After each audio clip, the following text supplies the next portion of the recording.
You've cleaned up your inbox, you have folders for your files, you're trying to stay organized, but you still feel exhausted at the end of the day. You're still spending way too much time on back-end tasks. You're still feeling scattered and you can't figure out why. Because on paper, you're doing everything right. I'm Diane, and here's what I've learned after working with hundreds of solopreneurs. Being organized and having actual systems are two very different things. You can have folders and routine and still be making mistakes that quietly drain your energy every single day. In this video, I'm going to walk you through the 3 most common back-end mistakes that I see. And more importantly, I'm going to show you how to fix them because these aren't big, obvious problems. They're subtle, which is why they're so hard to catch. Mistake number 1, using your inbox as a task manager. Here's what this looks like.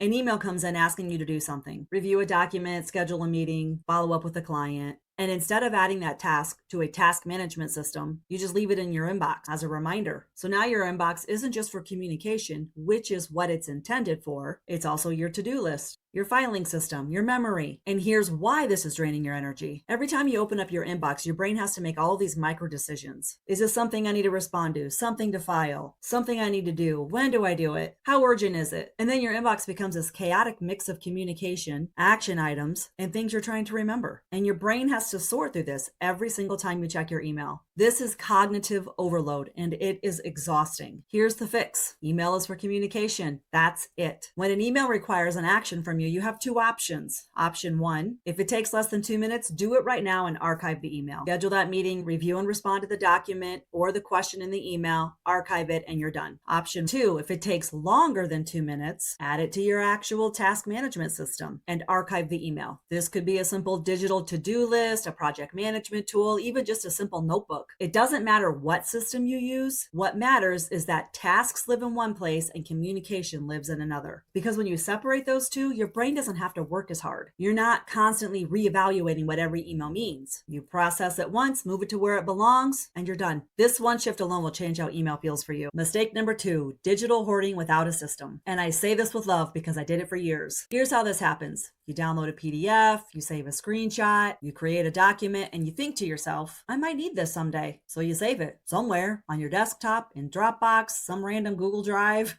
And over time, you accumulate hundreds of files, most of which you will never look at again. But you can't delete them because what if I need this one day, right? This is the digital version of keeping every piece of paper just in case. And here's why this is draining. Every file you save takes up a tiny little bit of mental space because somewhere in the back of your mind, you know it's there. You know you haven't organized it, and you know that if you ever actually need it, you're going to have to search for it. It's like visual clutter, but for the brain. The fix isn't to delete everything. The fix is to have a system for deciding what to keep and where to keep it. Here's what I recommend before saving anything. Ask yourself this: when would I actually use this? If you can't think of a specific situation of where you'll need it, just delete it, or at least move it to an archive folder that's out of sight. If you can think of a place when you would use it, then save it in a place that makes sense immediately, not for later, and name it something that you'll actually remember. For example, let's say that you download a contract template. Don't just save it to your downloads folder as template_final-v3. Save it to a folder called business templates and name it 2026 contract template. Now, when you need it in 6 months from now, you know exactly where it is. You don't have to wonder if it's still there. It's just there. The goal isn't perfection. The goal is reducing the number of decisions your brain has to make when you're looking for something. Mistake number 3, not having an operational hub. This is the one that surprised me the most when working with clients because it's so simple, but almost nobody does it. Here's what I mean by an operational hub: a single place where all your critical business information lives. Think about how often you need to find your website login, your payment processor link, your Zoom meeting room, your social media passwords, that one template that you use all the time, your scheduling tool,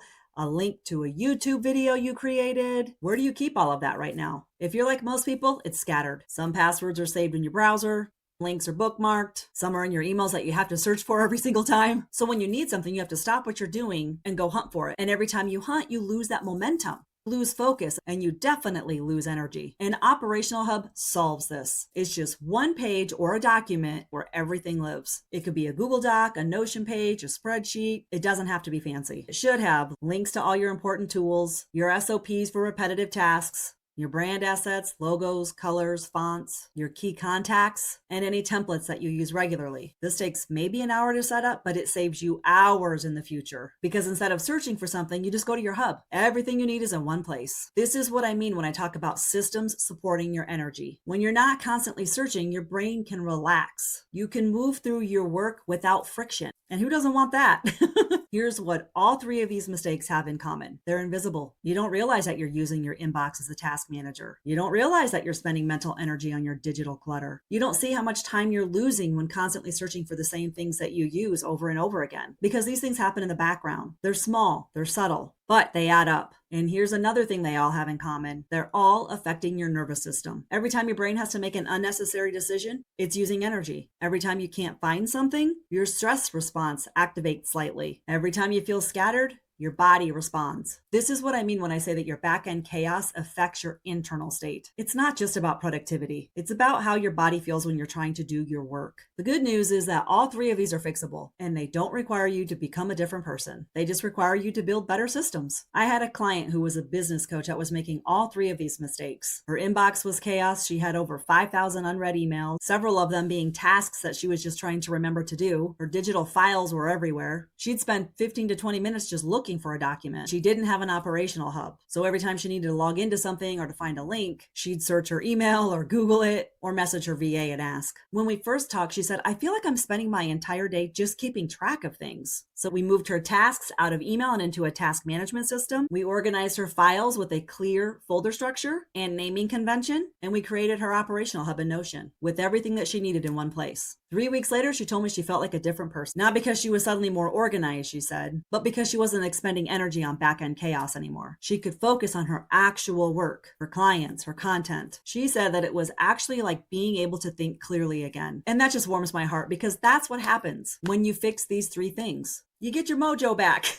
So here's what I'd like to offer for you. Pick one of these three mistakes, just one. If your inbox is overflowing with tasks, start there. Move those tasks to an actual system and archive those emails. If your files are scattered, create a simple folder structure and start naming things consistently. Or if you don't have an operational hub, spend 1 hour and create that. You don't have to fix everything at once. Just choose one and start there. In the next video, I'm showing you real proof that this works because I know it's easy to hear strategies and think, that sounds nice, but will it actually work for me? So I'm going to show you. And if you're ready to fix all of these energy thief mistakes, plus build out the rest of your business backend systems, Strategic Blueprint is designed exactly for that. It's my 5-week program where we organize your inbox, your files, and create the systems that actually support your nervous system. The link will be in the description, but honestly, just fixing one of these three mistakes will make a real difference right now. Your back end doesn't have to drain you. You don't have to spend your days searching and sorting and trying to remember where you put things. What if instead everything just worked? What if you could trust your systems to hold the details so that your brain doesn't have to? That's possible. And in the next video, I'll show you the proof. Stay gold, my friends.